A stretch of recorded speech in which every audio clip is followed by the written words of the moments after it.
On this video, I'm going to share with you guys simple way to make biscuits at home.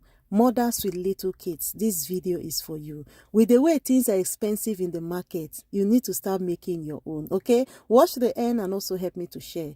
I started by adding 1 raw egg into my bowl. I went in with sugar.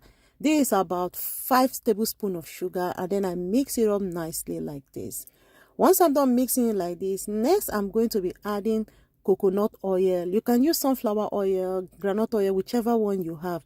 I added about half cup of it. I went in with vanilla extra. You can add any flavor of your choice, and then mix it up nicely until you get this texture. Next, I am going to go in with self-rising flour.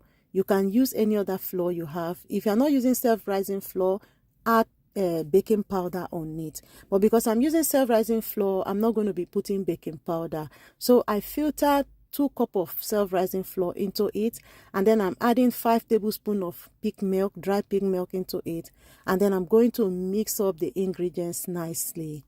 All these ingredients, you have it in your kitchen, and some of them you can do away with it and your biscuit will still come out perfectly well. So once I'm done, I mix up the ingredients like this. Then I'm going to cover it, keep it aside for about 30 minutes or more. So I set it aside. After 30 minutes, I came back to my dough. Next, I'm going to use the ice cream cutter to cut out the quantity I want. You can use spoon, you can even use your hand. Just use your eyes to do the measurement, okay?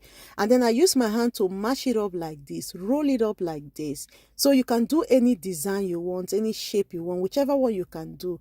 And then I roll it again with sugar. Remember, I didn't put too much sugar when I was making it because I wanted to add sugar on top of it like you're seeing, and then place it in a flat surface like this. Use your fork to give it a design, so you don't need to buy all this design in the market. You can use your hand to form your own design, and it is going to come out nicely just like this. Use your fork to mash it up down a little bit, and then use your hand to just pinch the tips like this.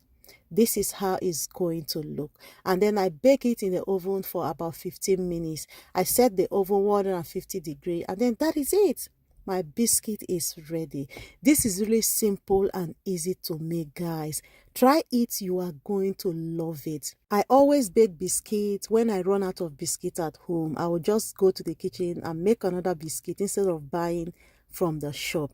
Just take a look at this biscuit. It really came out nice and the kids really love it. Look how it is inside, soft on the inside and crunchy on the outside. Now tell me, are you going to make your own as well? Let me know in the comment section. See you all on my next one.